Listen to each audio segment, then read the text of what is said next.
Hi my dear students, आज के इस क्लास में आपको डिस्कस करेंगे इनवर्स ट्रिग्नोमेट्रिक फंक्शन, जिसको शॉर्ट में हम लोग आईटीएफ कहते हैं। इसमें सबसे पहले हम लोग देखेंगे ट्रिग्नोमेट्रिक फंक्शन के बारे में, तब हम लोग उसका इनवर्स ट्रिग्नोमेट्रिक फंक्शन देखेंगे।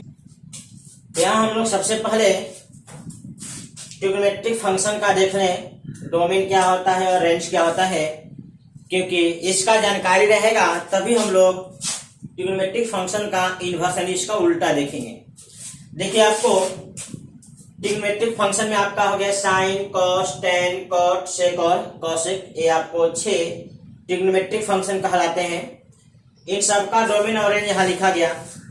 साइन और कॉस, इन दोनों ट्रिग्नोमेट्रिक फंक्शन का जो डोमेन होता है माइनस अनंत से प्लस अनंत, यानी आप उसको रियल नंबर कह सकते हैं, और कॉस का भी आपको यही होता है। इसके बाद टेन और कॉट का, तो टेन का जो डोमेन होता है सभी रियल नंबर होता है, लेकिन वाई एक्सिस का एंगल नहीं होता है, क्योंकि वाई एक्सिस के एंगल पे टेन जो होता है अनडिफाइंड होता है।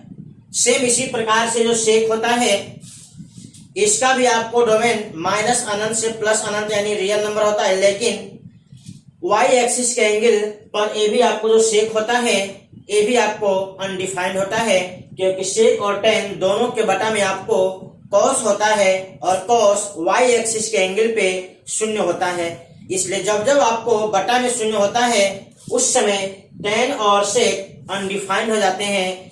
इसलिए वाई एक्सिस के एंगल इन दोनों के डोमेन से हटा दिया गया। सेम इसी प्रकार से कॉट और कॉसेक देखेंगे तो बटा में आपका साइन होता है, और साइन का वैल्यू एक्स एक्सिस के एंगल पर आपका 0 होता है। इसलिए जब जब हम एक्स एक्सिस का एंगल लेंगे तब तब आपको कॉट और कॉसेक अनडिफाइंड हो जाएंगे, और उस समय इसका वैल्यू बताना मुश्किल होगा। इसलिए कॉट और कॉसेक दोनों के डोमेन से एन पाई मतलब एक्स एक्सिस का एंगल हटाया गया है। ये हो गया आपको डोमेन का जानकारी। अब इसी प्रकार से हम लोग रेंज के बारे में देखें तो साइन और कॉसेक का जो रेंज होता है -1 और +1 के बीच में होता है। साइन और कॉस का जो रेंज होता है -1 +1 के बीच में, और टेन कॉट का रेंज माइनस अनंत से प्लस अनंत के बीच में, और सेक और कॉसेक का जो रेंज होता है माइनस अनंत से -1 और 1 से अनंत यूनियन, इन दोनों का रेंज आपका सेम होता है। सबसे पहले आप लोग इस टेबल को आप लोग हमेशा मेमोराइज कर लेंगे, ताकि इसका इन्वर्स करते समय आपको ट्रिग्नोमेट्रिक फंक्शन के डोमेन और रेंज में कोई डाउट ना हो। आप इसको नोट कर लीजिए, और साथ ही साथ इसको याद करना भी बहुत जरूरी है। इस नोट को देख लीजिए, ये नोट आपको बहुत ही इंपॉर्टेंट है, क्योंकि हम लोग जब भी आप ट्रिग्नोमेट्रिक फंक्शन और इनवर्स ट्रिग्नोमेट्रिक फंक्शन पढ़ते हैं तो हमेशा एक्सिस के एंगल का जरूरत पड़ता है। इसलिए आपको हम एक्सिस का एंगल आपको पूरा है दे दिए हैं। यदि आप इसको भूल गए हैं, एक बार रिवीजन के तौर पे इसको नोट कर लीजिए। यहाँ देखिए, पॉजिटिव एक्स एक्सिस का एंगल, नेगेटिव एक्स एक्सिस का एंगल का फॉर्मूला, ये पॉजिटिव वाई का फॉर्मूला है, रेडियन और डिग्री दोनों में आपको लिख दिए हैं, और ये नेगेटिव वाई एक्सिस का फॉर्मूला है। सेम इसी प्रकार से पॉजिटिव एक्स और नेगेटिव एक्स दोनों को मिला करके एन पाई और एन गुणे एक्स से आपको एक्स एक्सिस का है। एक्स एक्सिस का फॉर्मूला में आपको पॉजिटिव एक्स और नेगेटिव एक्स दोनों आ जाएगा। उसी प्रकार से पॉजिटिव वाई और नेगेटिव वाई दोनों मिला करके वाई एक्सिस का फॉर्मूला लिख दिए 2n + -1 पाई, या 180 भी लिख सकते हैं। आप इसको नोट कर लीजिए, ये चीज हमेशा याद होना चाहिए। आप इसको नोट कर लीजिए।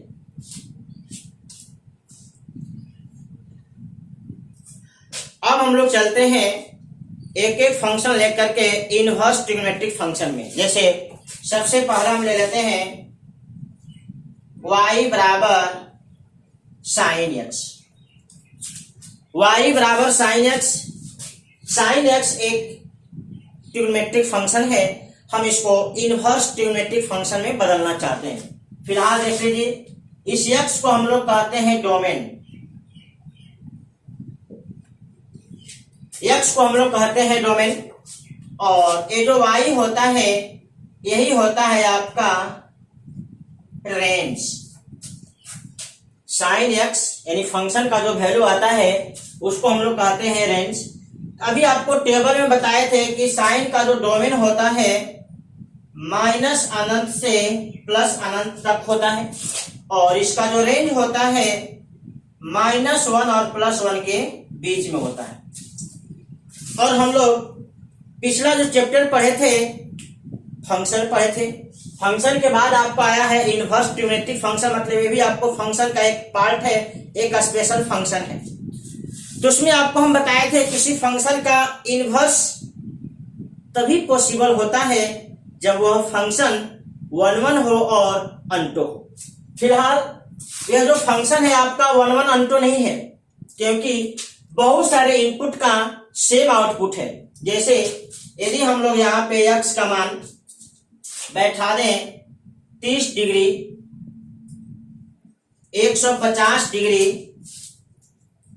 390 डिग्री, इस तरह से डॉट डॉट, ऐसे बहुत सारे वैल्यू हैं जिन पे यदि साइन का आप मान कैलकुलेट करेंगे तो साइन 30 डिग्री का जो वैल्यू होगा वो आपको 1/2 होगा।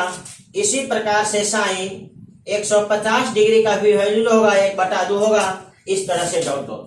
तो हम लोग क्या देखें, जब यह फंक्शन 1 और अनटो नहीं होगा और उस समय आप यदि फंक्शन का इनवर्स निकाल करके और उसका ग्राफ खींचेंगे या उसका अध्ययन करेंगे तो फंक्शन का डिफिनीशन गलत हो जाएगा। ठीक है, तो इतना आप नोट करिए, इसके बाद हम आगे डिस्कस करते हैं। फिलहाल यह आपको एक क्लियर हो गया कि फंक्शन 1 नहीं है, इसलिए इसका जब इनवर्स में जाएंगे तो आपको परेशानी क्रिएट होगा। जैसे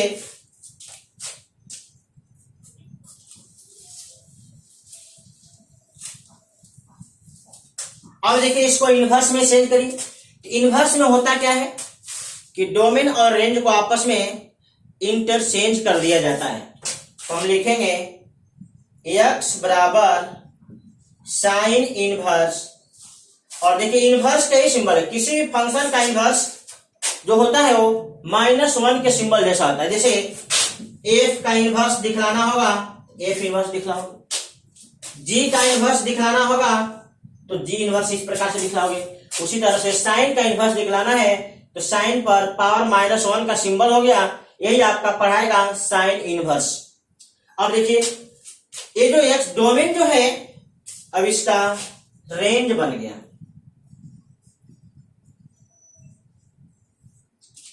और जो रेंज है यह आपका डोमेन बन गया।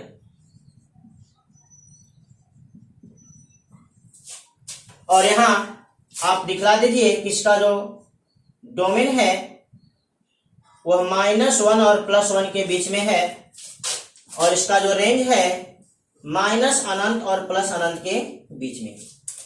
फिलहाल इसको यदि आप फंक्शन कहेंगे तो कहना गलत हो जाएगा, क्योंकि एक ही इनपुट पे बहुत सारे आउटपुट होंगे, जबकि फंक्शन में ऐसा नहीं होना चाहिए। फंक्शन में एक इनपुट पे आपको एक ही आउटपुट होना चाहिए। अगर फंक्शन के एक इनपुट पे बहुत सारे यदि आउटपुट हो जाए तो वो फंक्शन का डिफिनीशन वहां पे गलत हो जाता है। जैसे आप देख लीजिए, यदि आप साइन इनवर्स 1/2 का वैल्यू खोजना चाहेंगे तो आपको मिलेगा 30 डिग्री, 150 डिग्री, 390 डिग्री, इस तरह से डॉट डॉट। तो जब हम देख लिए कि एक ही इनपुट पे बहुत सारे आउटपुट हैं, मतलब यहाँ पे फंक्शन का डिफिनीशन गलत हो रहा है, जिसको फंक्शन कहना गलत है। आप इसे चाहें तो कह सकते हैं इनवर्स ट्रिग्नोमेट्रिक आइडेंटिटी। आप इसको इनवर्स ट्रिग्नोमेट्रिक आइडेंटिटी कह सकते हैं, इनवर्स ट्रिग्नोमेट्रिक फंक्शन नहीं कह सकते। अब देखो, इसे इनवर्स ट्रिग्नोमेट्रिक फंक्शन बनाने के लिए जो एक ही इनपुट पे बहुत सारे आउटपुट आ रहे हैं, इस परेशानी को हमें दूर करना होगा। और यह परेशानी आ क्यों रहा है?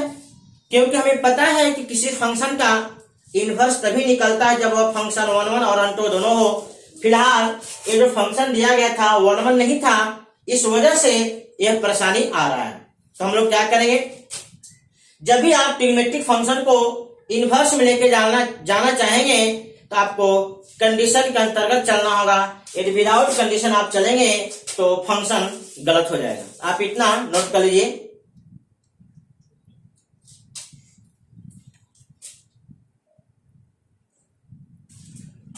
अब पुनः इस बात को आप ग्राफ से भी समझ लीजिए। y बराबर साइन एक्स का ग्राफ ये होता है, y बराबर साइन एक्स का ग्राफ ये है। देख लीजिए फिलहाल यह फंक्शन 1 1 नहीं है, क्योंकि फंक्शन को 1 1 जांच करने का ग्राफ के टेक्निक से एक तरीका है कि यदि एक्स एक्सिस के समानांतर लाइन खींचने से अगर ग्राफ को एक से अधिक बार काटता है तो दिया गया ग्राफ आपका 1 1 नहीं होगा। तो ये फंक्शन आपका 1 1 नहीं है। और यहां देखिए इसका जब हम इनवर्स कर दिए, जब उल्टा कर दिए, तो फंक्शन का डिफिनीशन यहां पे गलत हो गया, क्योंकि ग्राफ के कंडीशन से फंक्शन को जांच करने का तरीका है यदि वाई एक्सिस के पैरेलल कोई रेखा ग्राफ को एक से अधिक बार काटता है तो वह ग्राफ आपका फंक्शन का ग्राफ नहीं होगा। आप यहां गौर से देखिए, वाई एक्सिस के यदि पैरेलल लाइन खींचेंगे इस ग्राफ को एक से अधिक बार काटेगा, इसलिए फिलहाल जो ग्राफ है यह फंक्शन का ग्राफ नहीं है। इसलिए यहाँ पे इसे फंक्शन का ग्राफ बनाने के लिए हम इस ग्राफ को छोटे छोटे टुकड़े में तोड़ना होगा ताकि फंक्शन का डिफिनीशन सही हो जाए। तो आप इसको नोट कर लीजिए, हम इसे फंक्शन बनाने के लिए इसे छोटे छोटे टुकड़े में तोड़ेंगे। अब हम लोग इस इनवर्स ट्रिग्नोमेट्रिक आइडेंटिटी को इनवर्स फंक्शन बनाने के लिए हम इसके रेंज को छोटे छोटे टुकड़े में तोड़ देंगे, क्योंकि एक ही डोमेन की एक ही वैल्यू पे रेंज में बहुत सारे आउटपुट मिल रहे हैं। इसलिए हम लोग इसके रेंज को इस बात को ध्यान में रखते हुए तोड़ेंगे कि एक इनपुट पे एक ही आउटपुट उस इंटरवल में हो, एक से अधिक न हो। इसके लिए हम लोग इसके रेंज को -90 से +90 या +90 से 270 तक, इसी तरह से 3π/2 से 5π/2 तक, इस तरह से डॉट डॉट आप नेगेटिव में भी देख सकते हैं, -3π/2 से -π/2 तक। इधर भी आपका बहुत सारा पार्ट मिलेगा। अगर हम लोग इसमें से किसी भी एक इंटरवल को रेंज समझ करके बात करेंगे तो x बराबर साइन इनवर्स वाई यह फंक्शन की तरह बिहेव करेगा। यदि हम लोग ओवरऑल माइनस अनंत और प्लस अनंत रेंज लेकर के बात करेंगे यह फंक्शन जैसा बिहेव नहीं करेगा और फंक्शन का डिफिनीशन गलत हो जाएगा। तो अब यहाँ पे सवाल उठता है कि हम लोग किस इंटरवल को लेकर के बात करें। तो फिलहाल आपको आईएससी के सिलेबस में आपका जो सिलेबस है प्रिंसिपल इंटरवल में केंद्रित है, इसलिए प्रिंसिपल इंटरवल आपका यही है -90 से +90 के बीच में। तो हम लोग -90 और +90 ये वाला इंटरवल लेकर के फंक्शन का बात करेंगे। यदि आप मैथ के हायर क्लासेस में जाएंगे तो आपको सभी इंटरवल के लिए बात करना होगा। तो हम लोग अब इसे x बराबर साइन इनवर्स y का डोमेन समझ लेते हैं -1 से +1 और इसका रेंज समझ लेते हैं -90 से +90। इस कंडीशन में यह आपको इनवर्स ट्रिग्नोमेट्रिक फंक्शन होगा, क्योंकि यहाँ पे फंक्शन के डिफिनीशन गलत नहीं होंगे। और फिलहाल हम लोग क्या करते हैं, इसके इनपुट आउटपुट को जो उसका सिंबल उसको इंटरचेंज कर लेते हैं, क्योंकि जनरली हम लोग फंक्शन के इनपुट को x से डिनोट करते हैं और आउटपुट को y से डिनोट करते हैं। तो यहाँ पे सिंबल बदलने से कोई फर्क नहीं पड़ता है। तो हम लोग लिख लेते हैं पुनः इसे y बराबर साइन इनवर्स x। अब देखिए x को बदल करके और y को बदल करके x लिख दिया गया और x को बदल करके y लिख दिया गया। अब इसके वैल्यू में कोई फर्क नहीं पड़ेगा, जो वैल्यू y को कहते था उसको x को कहेंगे, तो हो जाएगा -1 से +1 और ये होगा -90 से +90। तो अब आपका ये हो गया इनवर्स ट्रिग्नोमेट्रिक फंक्शन। तो हम लोग अभी याद रखेंगे कि y बराबर साइन इनवर्स x का जो डोमेन होगा वो आपका -1 से +1 के बीच में होगा और जो रेंज होगा -90 और +90 क्लोज इंटरवल के बीच में होगा। ठीक, आप इस बात को ध्यान दीजिए और इसको नोट करिए। और नोट करने के साथ साथ आपको ये चीज हमेशा याद भी होना चाहिए। इसी प्रकार से हम लोग ट्रिग्नोमेट्रिक फंक्शन का अदर फंक्शन लेंगे और उसको इनवर्स में चेंज करेंगे। तो आप इसको नोट कर लीजिए। अब दूसरा फंक्शन देखिए, y बराबर cos x। इसका डोमेन आपको -अनंत और +अनंत के बीच में होता है और इसका जो रेंज होता है -1 और +1 तक होता है। अब इसमें यह फंक्शन जो है फिलहाल 1 नहीं है और इस फंक्शन को यदि आप इनवर्स में चेंज कर दोगे तो फंक्शन का डिफिनीशन गलत हो जाएगा, क्योंकि किसी फंक्शन का इनवर्स तभी निकलता है जब फंक्शन 1 हो। इस फंक्शन को 1 बनाने के लिए इसके डोमेन को छोटे छोटे पार्ट में तोड़ना होगा ताकि 1 का डिफिनीशन गलत ना हो। तो इसके डोमेन को हम लोग लिख सकते हैं 0 से पाई, पाई से 2 पाई, 2 पाई से 3 पाई, इस तरह से डॉट डॉट। नेगेटिव में भी आप चाहें तो दिखला सकते हैं -पाई से 0, फिर आप -2 पाई से -पाई, इधर भी आपका डॉट डॉट। यदि आप इस फंक्शन को इसमें से किसी एक इंटरवल को लेकर के बात करेंगे तो यह फंक्शन आपका निश्चित रूप से 1 होगा। और जब 1 फंक्शन को लेकर के बात किया जाएगा और उसका इनवर्स बदला जाएगा तो फिर आपका गलत नहीं होगा। तो हम लोग करते क्या है, इसमें तो बहुत सारे इंटरवल हैं, हम किस इंटरवल को लेकर के बात करेंगे तो एक चीज ध्यान देना होगा, हमारा सिलेबस हमेशा प्रिंसिपल इंटरवल में है। प्रिंसिपल इंटरवल का हमें बाहर बात नहीं करना है, खासकर इंटरमीडिएट के लिए। इसलिए इन सबों में जो प्रिंसिपल इंटरवल है आपका ही है 0 से पाई। अब 0 से पाई लेकर के हम लोग बात करेंगे और इसका इनवर्स निकालेंगे तो गलत नहीं होगा। तो हम लोग अब नाउ y बराबर cos x, डोमेन हो गया 0 से पाई और रेंज हो गया -1 से 1। अब इसे आप इनवर्स में बदल दीजिए तो हो जाएगा y बराबर cos इनवर्स y। डोमेन और को डोमेन को चेंज कर दीजिए तो ये हो गया -1 से +1 और यहां हो गया 0 से पाई। अब यहां पे a बन गया इनवर्स ट्रिग्नोमेट्रिक फंक्शन। अब यहां पे गलत नहीं होगा क्योंकि यहाँ पे एक इनपुट पे एक ही आउटपुट आएगा इस इंटरवल में, और हम पूरा अगर बात करते तो एक इनपुट पे बहुत सारे आउटपुट आते। अब फिलहाल ये जो फंक्शन लिखा गया है डोमेन में y है और रेंज में x है, इस बात को हम लोग थोड़ा सीधा कर लेते हैं तो लिख लेंगे y बराबर cos इनवर्स x। यही आपका जो डोमेन है -1 से +1 हो गया और रेंज जो है 0 से पाई हो गया। तो आप इस बात को नोट कर लीजिए, यहां और यहां में कोई फर्क नहीं है, सिर्फ इनपुट और आउटपुट के वेरिएबल का सिंबल चेंज किया गया है। आप इसको नोट कर लीजिए। इसी प्रकार से अदर ट्रिग्नोमेट्रिक फंक्शन को भी आप इनवर्स में बदल सकते हैं।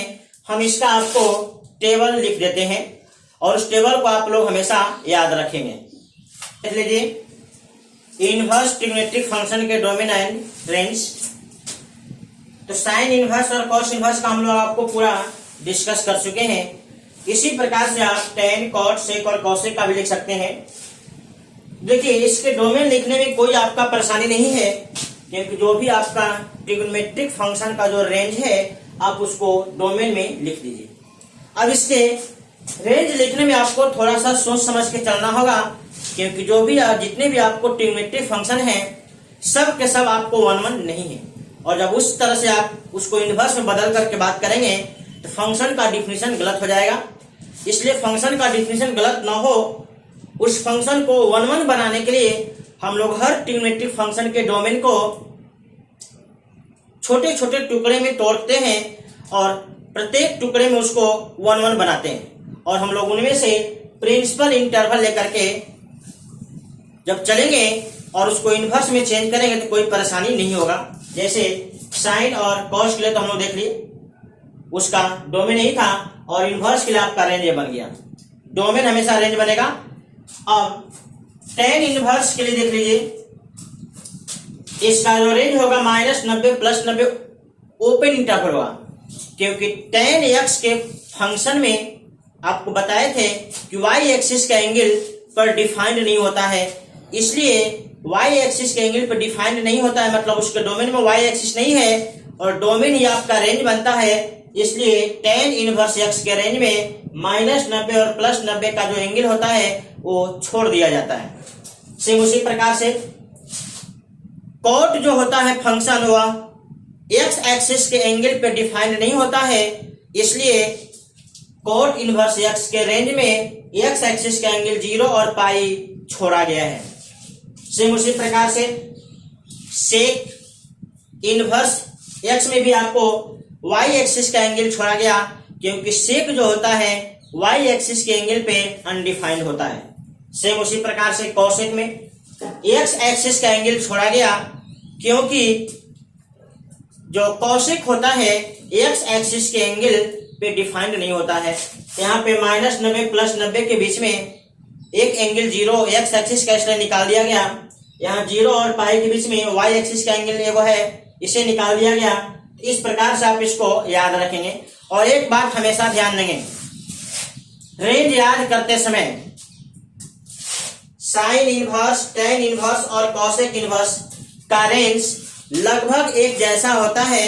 बस ध्यान देना होगा कि जो फंक्शन जहां डिफाइंड नहीं होता है उस वैल्यू को केवल निकाल देना है। सेम उसी प्रकार से कॉस इनवर्स, कॉट इनवर्स और सेक इनवर्स, इन तीनों का रेंज एकदम मिलता जुलता है। बस इन बात पे ध्यान देना होगा कि जब एक फंक्शन जिस वैल्यू पे डिफाइंड नहीं है उस वैल्यू को रेंज से निकाल देना है। आप इस बात को नोट कर लीजिए। इसके आगे हम चलते हैं। अब हम लोग इनवर्स ट्रिग्नोमेट्रिक फंक्शन में कुछ फॉर्मूला देखते हैं। जैसे पहला नंबर में, यदि साइन इनवर्स x के अंदर अगर नेगेटिव इनपुट दिया गया है तो आप इसे चाहें तो लिख सकते हैं माइनस को बाहर करके साइन इनवर्स x, और इसको अब यहाँ पे x को पॉजिटिव बना दिया गया। ये दोनों आपका सेम चीज है, वैल्यू में अंतर नहीं पड़ेगा। नंबर 2, यदि आप tan में भी आप माइनस लिखे हैं, इस माइनस को भी आप चाहें तो बाहर कर सकते हैं। और सेम इसी प्रकार से कोसेक इनवर्स x में भी अगर माइनस लिखा गया, इस माइनस को बाहर किया जा सकता है। ये तीनों आपका एक ही पैटर्न पे है, क्योंकि इन तीनों का जो रेंज होता है फर्स्ट एंड सेकेंड क्वाड्रेंट होता है। इन तीनों का जो रेंज होता है, रेंज यह आपका फर्स्ट और सेकेंड होता है। इन तीनों का जो रेंज होता है फर्स्ट क्वाड्रेंट और सेकेंड क्वाड्रेंट में होता है, इसलिए माइनस लगा करके हम लोग इसको फोर्थ क्वाड्रेंट में ला देते हैं। अब अगला जो 3 है, कॉस इनवर्स में यदि माइनस लिखा गया, चाहे आपका कॉट इनवर्स में -x लिखा गया या सेक इनवर्स में आपको -x लिखा गया, इन तीनों का एक ही तरह से आपका फॉर्मूला टूटता है। लिखेंगे इसको pi minus cos inverse X, pi minus cot inverse X और pi minus sec inverse X. इन तीनों का फॉर्मूला लगभग एक जैसा है और ऐसा इसलिए होता है कि इन तीनों का जो रेंज होता है, रेंज फर्स्ट और सेकेंड क्वाड्रेंट होता है। तो इस वैल्यू को सेकेंड क्वाड्रेंट में लाने के लिए आपको हम लोग पाई माइनस, क्योंकि सेकेंड क्वाड्रेंट का आपका फॉर्मूला होता है पाई माइनस थीटा, इसलिए पाई माइनस हम लोग करके सेकेंड क्वाड्रेंट में वैल्यू को लाते हैं। इस प्रकार से ये 6 फॉर्मूला आप नोट करिए और एक चीज ध्यान देंगे तो आपका याद करना बहुत आसान हो जाएगा। साइन, टेन और कॉसेक इनवर्स एक जैसे हैं और कॉस, टेन, कॉट और सेक ये तीनों का इनवर्स फॉर्मूला में नेगेटिव होने पे एक प्रकार से फॉर्मूला टूटता है। आप इसको नोट कर लीजिए। हम इस फॉर्मूले का प्रूफ भी कर देते हैं। सबसे पहले आप इसको नोट करिए, देखते हैं कि ये बात सही है कि नहीं है। तो यहां लिखेंगे लेट y बराबर साइन इनवर्स माइनस एक्स। ये फिलहाल जो है इनवर्स ट्रिग्नोमेट्रिक फंक्शन है। हम लोग इसे ट्रिग्नोमेट्रिक फंक्शन में चेंज कर देते हैं। तो आप लोग लिखेंगे इसे माइनस एक्स बराबर साइन वाई। इनवर्स से ट्रिग्नोमेट्रिक में आ गए। अब यहाँ पे इस माइनस को हम लोग इस साइड भेज देते हैं तो लिखेंगे एक्स बराबर माइनस साइन वाई और ये आपका ट्रिग्नोमेट्रिक फंक्शन है, ट्रिग्नोमेट्रिक फंक्शन है। अब आपको ट्रिग्नोमेट्रिक फंक्शन में एक फॉर्मूला बताए थे, साइन माइनस थीटा बराबर माइनस साइन थीटा। तो हम लोग यही फॉर्मूला यहाँ पे यूज कर देते हैं। यहाँ पे माइनस साइन थीटा लिखा गया, देखिए माइनस साइन थीटा यानी थीटा की तरफ वाई है। आप इस फॉर्मूला को यहाँ पे सेट कर दीजिए। ये हो गया आपका साइन माइनस। अब क्या करते हैं, यह आपका फिलहाल आपका ट्रिग्नोमेट्रिक फंक्शन है, हम इसे इनवर्स में बदल देते हैं क्योंकि हम इनवर्स का फॉर्मूला बनाना चाहते हैं। अब क्या करते हैं, इसको इनवर्स में बदलने के लिए लिखेंगे माइनस वाई बराबर साइन इनवर्स एक्स और इस माइनस को आप उधर भेज दीजिए तो y बराबर हो गया माइनस साइन इनवर्स एक्स। और यही जो y है इक्वेशन 1 में इसको y माना गया है तो y का मान बैठा दीजिए, लिख दीजिए फ्रॉम इक्वेशन 1। इक्वेशन 1 से y का मान बैठा दीजिए तो साइन इनवर्स माइनस एक्स बराबर हो गया माइनस साइन इनवर्स। एक बार इसे पुनः समझ लीजिए। हम लोग y बराबर साइन इनवर्स माइनस एक्स को इक्वेशन 1 से डिनोट कर दिए। ये आपका इनवर्स ट्रिग्नोमेट्रिक फंक्शन है। सबसे पहले हम लोग इसको ट्रिग्नोमेट्रिक फंक्शन में लाए क्योंकि ट्रिग्नोमेट्रिक फंक्शन में हम लोग फॉर्मूला जानते हैं। अब देखिए इनपुट आउटपुट हो गया और आउटपुट इनपुट हो गया, ये आपका ट्रिग्नोमेट्रिक फंक्शन हो गया। इस एक्स को हम लोग इधर भेज दिए और इधर भेज करके आपको सामने में फॉर्मूला लिखे हैं ट्रिग्नोमेट्रिक फंक्शन का, साइन माइनस थीटा बराबर होता है माइनस साइन थीटा। इस फॉर्मूला को हम लोग यहाँ पे यूज कर दिए और अभी फिलहाल यह ट्रिग्नोमेट्रिक फंक्शन है। हम इनवर्स में फॉर्मूला देखना चाहते हैं इसलिए पुनः इसको इनवर्स में चेंज कर देंगे। इनपुट आउटपुट हो जाएगा और आउटपुट इनपुट हो गया, ये आ गया इनवर्स ट्रिग्नोमेट्रिक फंक्शन। अब इस माइनस को हम लोग इधर भेज दिए और यहाँ पे y जो है इक्वेशन 1 में इसका वैल्यू दिया गया तो इक्वेशन 1 से उसका वैल्यू बैठा दिए। यही आपका पहला फॉर्मूला है जो कि प्रूव्ड हो गया। तो आप लोग इसको नोट करिए। इस तरह से दूसरा और तीसरा भी आप लोग कर सकते हैं, आप इसको नोट कर लीजिए। चौथे वाले को ही प्रूफ कर दें तो चौथा वाला आपका हम लोग 4, 5, 6 में एक फॉर्मूला प्रूफ कर देते हैं।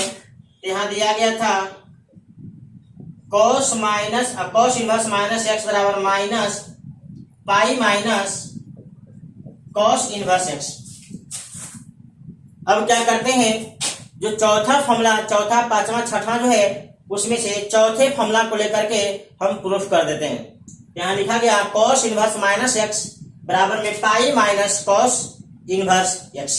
अब यहाँ पे क्या करते हैं, हम लोग y बराबर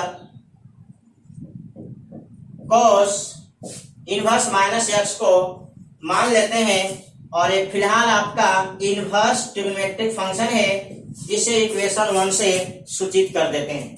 अब इस इनवर्स फंक्शन को चेंज करिए तो लिखेंगे माइनस एक्स बराबर cos y, इस माइनस को उधर भेज दीजिए तो माइनस cos y। आपको फॉर्मूला लिखा गया cos पाई माइनस थीटा बराबर माइनस cos थीटा। इसी फॉर्मूला को हम लोग यहाँ पे यूज कर देंगे तो लिखेंगे x बराबर cos पाई माइनस, देख लीजिए थीटा की जगह हम लोग y रख दिए हैं और ये आपका ट्रिग्नोमेट्रिक फंक्शन है, इसको इनवर्स में चेंज करिए तो पाई माइनस वाई बराबर हो जाएगा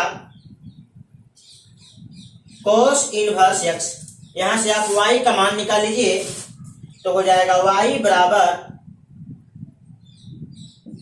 pi minus cos inverse x और इक्वेशन 1 से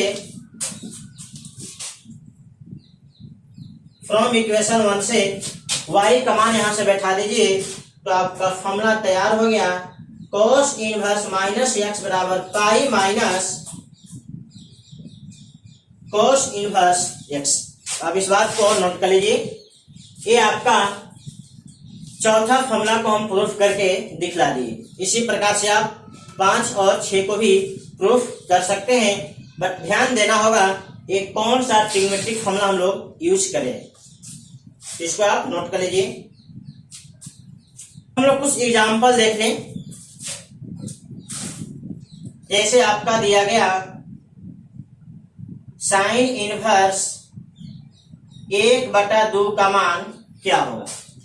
ऐसे आप एनसीईआरटी का 1.1 एक्सरसाइज और 2.1 एक्सरसाइज उठाएंगे तो आपका सवाल निश्चित रूप से बन जाएगा। तो उसी से मिलता जुलता हम कुछ एग्जाम्पल करा देते हैं, इसके बाद आप एग्जाम्पल बनाएंगे, निश्चित रूप से सवाल बन जाएगा। देखिए साइन इनवर्स 1/2 का वैल्यू पूछा गया क्या होगा, ठीक है। तो आपको हम पूरा बेसिक से बता देते हैं। फिलहाल हम इस वैल्यू को मान लेते हैं कि साइन इनवर्स 1/2 का जो वैल्यू है मान लेते हैं थीटा है। ये आपका इनवर्स फंक्शन है। आप इसको इनवर्स में यदि आप फॉर्मूला नहीं जानते हैं, बाद में जान जाएंगे, नहीं जानते तो आप इसको ट्रिग्नोमेट्रिक में चेंज कर दीजिए। तो आप इसको लिख लीजिए साइन थीटा बराबर 1/, साइन थीटा बराबर 1/2। अब देखिए गौर से, साइन थीटा का देखना होगा कि वैल्यू कब 1/2 होता है। तो आप यहां से थीटा बराबर देखेंगे 30 डिग्री, या आप इसको रेडियन में कहेंगे तो π/6। तो यही आपका रिजल्ट हो गया π/6। यानी आप इनवर्स में आप फॉर्मूला नहीं देख पा रहे थे, बस ये ध्यान देना होगा कि साइन थीटा का वैल्यू उसको ट्रिग्नोमेट्रिक में बदल करके कि साइन थीटा यानी थीटा के किस वैल्यू पे इसका मान 1/2 होता है, वही आपका थीटा का वैल्यू होगा। तो थीटा का वैल्यू आपका हो गया π/6। आप हमेशा ट्रिग्नोमेट्रिक फंक्शन का वैल्यू जैसे 0 के लिए, 30 के लिए, 45, 60 और 90 इन 5 वैल्यू को याद रखेंगे, आपका सभी वैल्यू आपका निकल जाएगा। आप इसको नोट कर लीजिए। आप यहां से डायरेक्ट भी सोच सकते हैं इनवर्स में भी कि साइन के किस एंगल के लिए 1/2 वैल्यू होता है। साइन के किस एंगल के लिए 1/2 वैल्यू होता है, वही एंगल इसका वैल्यू होगा। जैसे क्वेश्चन नंबर 2 हम यहां लिख दें साइन इनवर्स 1/√2। आप इस सवाल को ऐसे करके बना सकते हैं ट्रिग्नोमेट्रिक में जाकर के, या डायरेक्ट आप इसको सोच सकते हैं, इनवर्स में भी आपका काम कर जाएगा। यदि आप ट्रिग्नोमेट्रिक फंक्शन में वैल्यू याद किए हैं, इनवर्स में भी वो काम कर जाएगा। बस ये ध्यान देना होगा कि हमें सोचना होगा कि साइन इनवर्स में दिया गया 1/√2, तो हमें देखना होगा कि साइन किस एंगल पे वैल्यू 1/√2 होता है, तो वही इसका रिजल्ट होगा।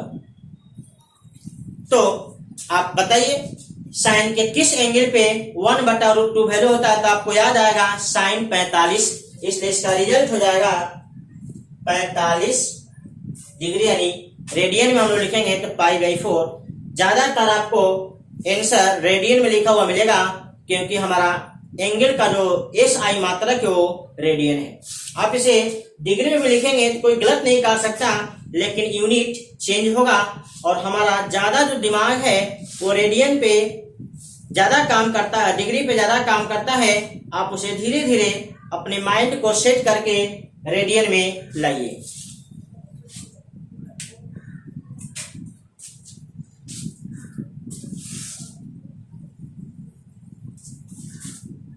अब इसी तरह से हम दूसरा एग्जांपल देखते हैं।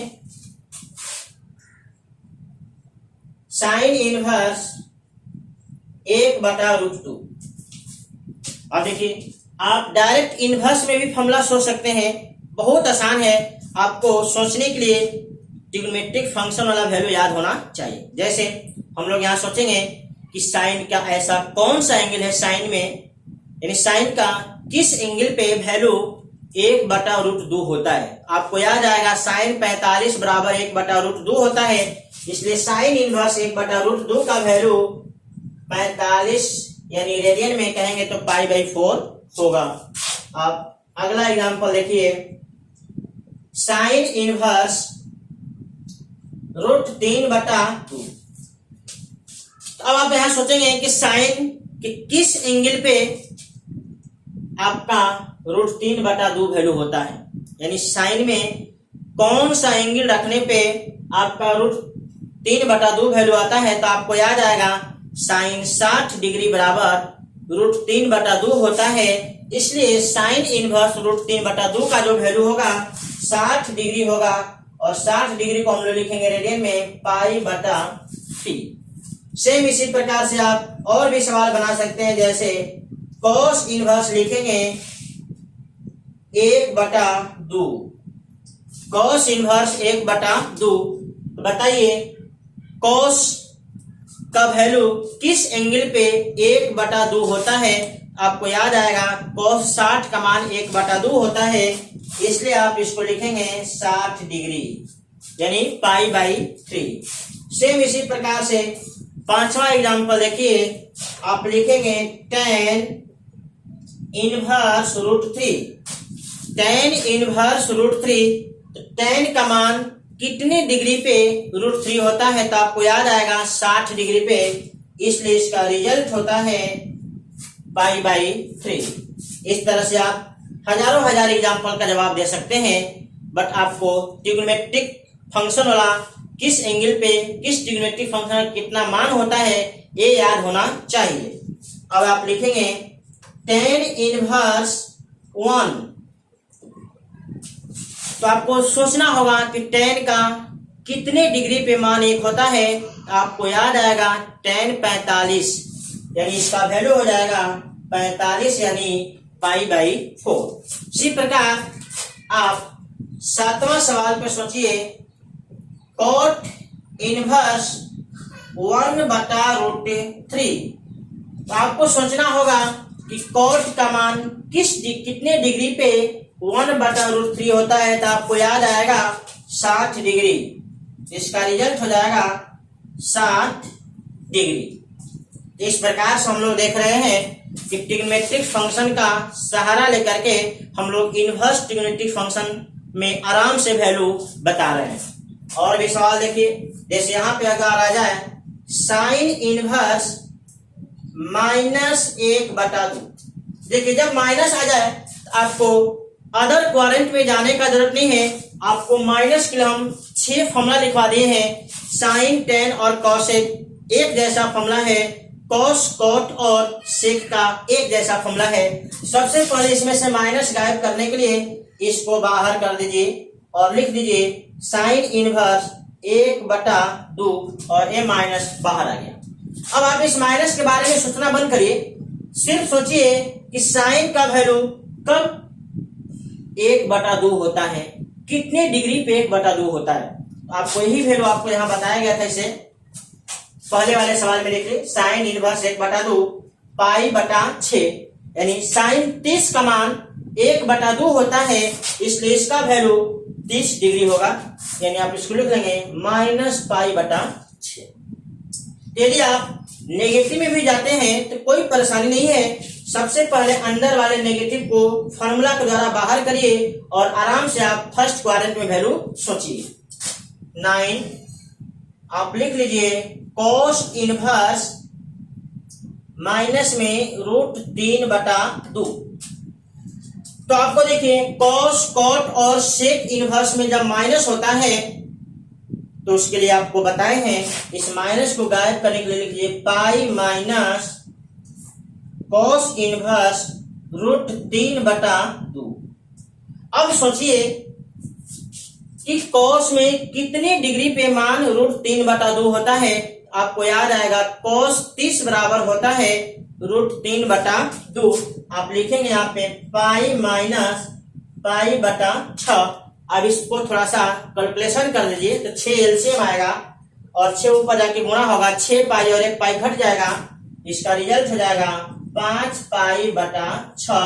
मतलब यदि आप डिग्री में बदलेंगे तो 150 डिग्री। इस प्रकार से हम देख लिए कि ट्रिग्नोमेट्रिक इनवर्स ट्रिग्नोमेट्रिक फंक्शन में पॉजिटिव वैल्यू हो चाहे नेगेटिव वैल्यू हो, हमेशा हमें ट्रिग्नोमेट्रिक फंक्शन का फर्स्ट क्वाड्रेंट वाला वैल्यू ही सोचना है। यदि नेगेटिव है तो उसको फॉर्मूला के द्वारा हम लोग अंदर में पॉजिटिव बना देते हैं और पॉजिटिव बनाने के लिए आपको फॉर्मूला लिखा गया है। आप इस बात को नोट कर लीजिए और इस तरह से आप बहुत सारे सवाल को बना सकते हैं। आप इसको नोट कर लीजिए। कुछ और भी सवाल देख लिया जाए। क्वेश्चन नंबर 10 जैसे आपको लिखा गया tan इनवर्स -1। देखिए आपको साइन, tan और कोसेक में जब माइनस होता है तो उस माइनस को सीधे हम लोग बाहर कर देते हैं, तो लिखेंगे -tan इनवर्स 1। अब बताइए tan का मान कब 1 होता है तो 45 डिग्री पे। इसको लिख दिए, माइनस तो पहले है ही 45 डिग्री यानी π/4। सेम इसी प्रकार से कोसेक इनवर्स में अगर दिया गया -√2, इस माइनस को बाहर करने के लिए माइनस को हटा दीजिए, माइनस जो अंदर है उसको बाहर कर सकते हैं, ऐसा फॉर्मूला है हमारे पास। तो कोसेक इनवर्स √2 हो गया और अंदर का माइनस बाहर हो गया ये फॉर्मूला के द्वारा। अब सोचिए कोसेक का मान √2 कब होता है तो आपको याद आएगा 45 डिग्री, इसलिए इसका रिजल्ट हो जाएगा 45 डिग्री। और भी सोचिए कोसेक यानी सेक सोच लीजिए, सेक इनवर्स -√2। इस माइनस को गायब करने के लिए हमारे पास फॉर्मूला है पाई माइनस सेक इनवर्स √2, क्योंकि यह जो है कॉस, कॉट और सेक इनवर्स के तरफ चलता है। चलिए अब आप सोचिए सेक का वैल्यू कब √2 होता है। आप हमेशा फर्स्ट क्वाड्रेंट में याद करिए और फर्स्ट क्वाड्रेंट का वैल्यू बैठाइए, कभी गलत नहीं होगा। तो पाई माइनस 45 डिग्री होगा यानी π/4। आप इसको कैलकुलेट कर लीजिए, 3π/4 मतलब डिग्री में देखेंगे तो 135 डिग्री। अब इस बात को नोट कर लीजिए। तो आपका होमवर्क रहा एनसीईआरटी 12th का एनसीईआरटी निकालिए और उसका 2.1 एक्सरसाइज आप एक एक सवाल बनाएंगे, निश्चित रूप से बन जाएगा। यदि आप इस वीडियो को गौर से देखे हैं तो आपका कभी परेशानी हो ही नहीं सकता। यदि आपको कहीं डाउट हो गया है तो पुनः इस वीडियो को देख लीजिए और देखने के बाद आप 2.1 एक्सरसाइज बनाइए, कभी प्रॉब्लम नहीं होगा। ये निश्चित रूप से आपका एक एक सवाल बन जाएगा। ठीक, तो आप